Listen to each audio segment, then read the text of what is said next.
దానికోసమే వచ్చాను. Nandyal assembly ticket పూర్తి స్థాయిలో నాకు కేటాయిస్తారు పార్టీ అధ్యక్షుల వారు, సీఎం గారు అనే నమ్మకం ఉంది. ఖచ్చితంగా నాకు అక్కడ బలమైన క్యాడర్ ఉంది. నేను ఏర్పాటు చేసిన క్యాడరే 20 సంవత్సరాల నుంచి. ఖచ్చితంగా నాకు టికెట్ కేటాయిస్తారనే ఆశతోనే ఇక్కడికి వచ్చాను. ఆహ్వానం మేరకు వచ్చాను. ఇప్పుడు ఆల్రెడీ నంద్యాలలో దానికేముంది, ఎవరి బలమైన వ్యక్తుల్లో సర్వేలు ఉంటాయి కదా. నేను 25 ఏళ్ళ నుంచి పార్టీకి చేస్తూ ఉన్నాను. గతంలో ప్రజారాజ్యం తరఫున కంటెస్ట్ చేశాను, సెకండ్ ప్లేస్ వచ్చాను. నాయిరెడ్డి గారి కోసం నా సీటును త్యాగం చేశాను, నంద్యాల నేను కంటెస్ట్ చేశాను. ఇప్పుడు 2 టికెట్లు ఉన్నాయి కదా, ఒక టికెట్ నా కోసం త్యాగం చేయమని అడుగుతాను. ఆళ్ళగడ్డ ఇప్పుడైనా సరే, ఆళ్ళగడ్డ అయినా సరే, నంద్యాల అయినా సరే, అధిష్టానం ఏది ఇచ్చినా పోటీ చేయడానికి రెడీగా. సార్ లాస్ట్ టైం మీరు ఇలా ఉన్నప్పుడే మీకు కార్పొరేషన్ సీడ్ కార్పొరేషన్, బట్ ఇప్పుడు మళ్ళీ మీరు దానికి దీనికి సంబంధం ఏముంది? ఇప్పుడు సర్వేలు చేసింటారు. ఎమ్మెల్యే టికెట్ నేను ఆశిస్తున్నాను. గెలిచే అవకాశం ఎవరుకుంటే వాళ్ళకి టికెట్ ఇస్తాను.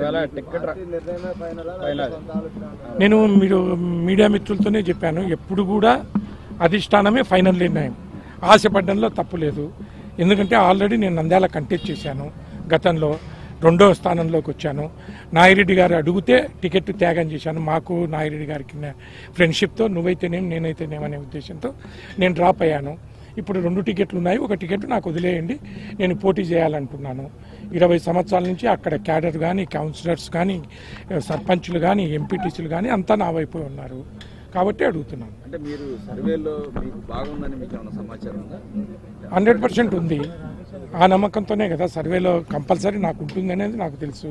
ఎందుకంటే నేను రీసెంట్గానే ఒక 1 మంత్ బ్యాక్ పార్టీ కార్యాలయం ఓపెన్ చేశాను.